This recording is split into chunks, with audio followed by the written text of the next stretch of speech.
Olá pessoal, eu sou a Júlia Ferraz e vim começar aqui a apresentação da nossa matéria de Sistema de Apoio à Decisão e Aprendizado de Máquina. Bom, primeiramente, o nosso trabalho teve o intuito de analisar um dos trabalhos da SBPO e o trabalho que a gente escolheu foi a tomada de decisão multicritério para a classificação das políticas de enfrentamento à Covid-19. O projeto escolhido trata da pandemia do Covid-19 e como os gestores públicos conseguiram lidar com ela.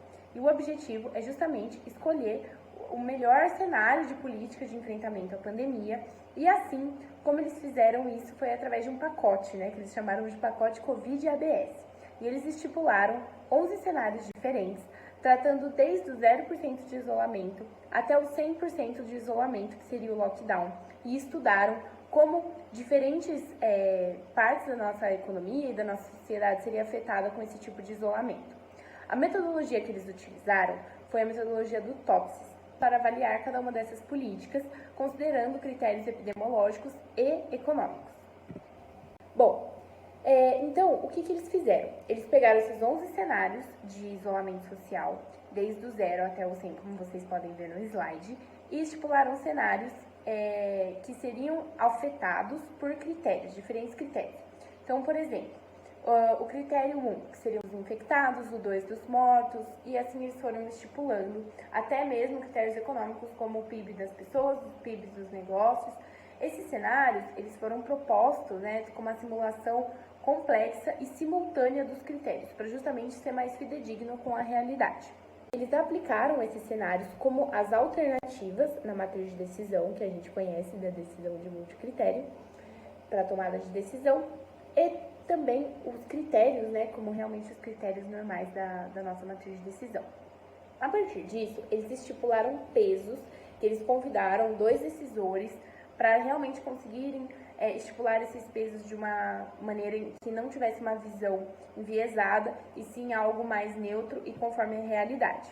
E assim eles conseguiram fazer essas análises, fazer esses cálculos, e eles obtiveram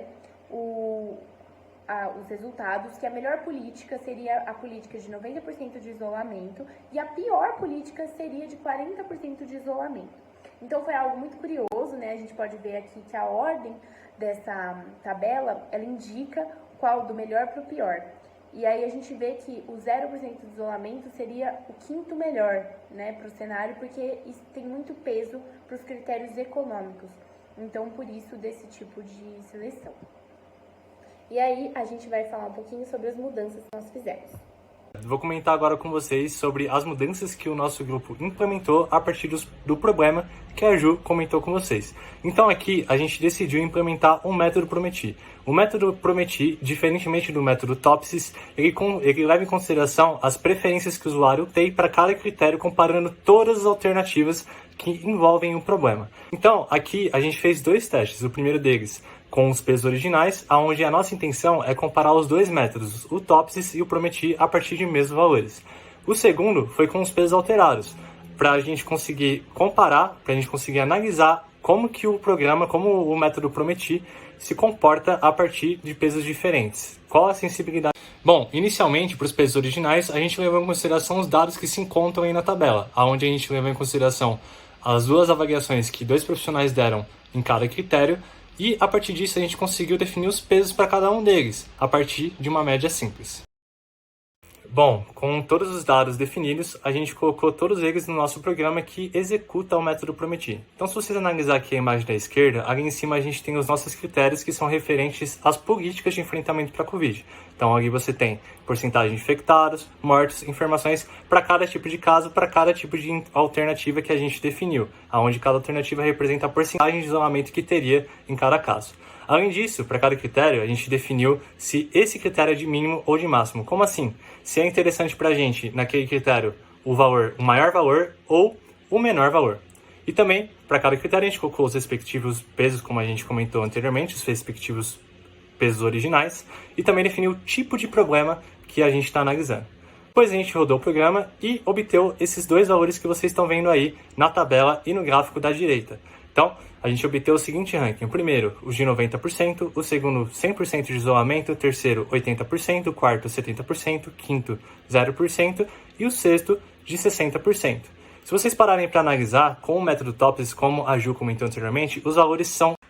Bom, para uma melhor análise também, a gente colocou todos esses dados, a gente obteve esse diagrama que vocês estão vendo aí, onde ele representa os valores de φ que o programa obteve para a gente a partir do método Prometi. Então, se vocês pararem para analisar aí, vocês podem ver que o de 90% sobrepõe o de 100, diferenciando só um pouquinho o valor. E assim por diante. Então, o de 100 sobrepõe 80 e segue aquele ranqueamento que eu tinha comentado antes. Agora, a minha amiga Ana Luísa vai comentar com vocês sobre os resultados que a gente obteve alterando os pesos. Para nossa segunda avaliação do método, nós também alteramos os pesos para cada critério. E assim como foi feito no artigo original, nós reunimos o julgamento de alguns especialistas. Então foram 3 profissionais da saúde que trabalharam na linha de frente contra a Covid-19 e um analista econômico. Eles consideraram uma escala de importância de 0 a 10, para cada critério, e esses pesos foram normalizados e agrupados pela média simples. Dessa forma, nós conseguimos comparar os pesos originais com os pesos ajustados, como mostra a tabela mais embaixo. E é possível perceber que todos os critérios foram julgados com um grau de importância diferente, mas o critério 1, que é o número de infectados pelo vírus, e o critério 5 e 6, que são respectivamente o PIB das pessoas físicas e o PIB das pessoas jurídicas, eles sofreram uma maior alteração. Assim, então, nós novamente montamos a nossa matriz dos cenários por critério e nós rodamos no Prometi. A ordem, ela teve uma alteração e agora, no primeiro lugar, consta o 100% de isolamento, ao invés de 90% de isolamento, e o 100% é o que a gente também conhece como lockdown. Dessa forma, então, fazendo uma comparação com o resultado obtido pelo TOPSIS, que foi o artigo original, e dos 2 resultados obtidos pelo Prometi, nós podemos identificar que tanto no TOPSIS como no Prometi com os pesos originais, a melhor alternativa foi o 90% de isolamento, seguido por 100%, 80%, 70%, 0% e 60% de isolamento, enquanto para o Prometi, com os pesos ajustados, a melhor alternativa foi o lockdown, seguido por 90%, 80%, 70%, 0% e 60% de isolamento. Então, a gente pode perceber que a sensibilidade do problema, ela não foi observada na mudança de método, e só foi constatada na mudança de peso. E ainda assim, apenas para o primeiro e para o segundo colocado. Então, essa diferença de um para o outro, ela pode ser explicada tanto pela diminuição do peso do critério 1, como também pela diminuição do peso para o critério econômico, do PIB das pessoas físicas. Bom, pessoal, essa foi a releitura daquele artigo publicado na SBPO de 2020 e a gente espera que vocês tenham gostado. Até mais!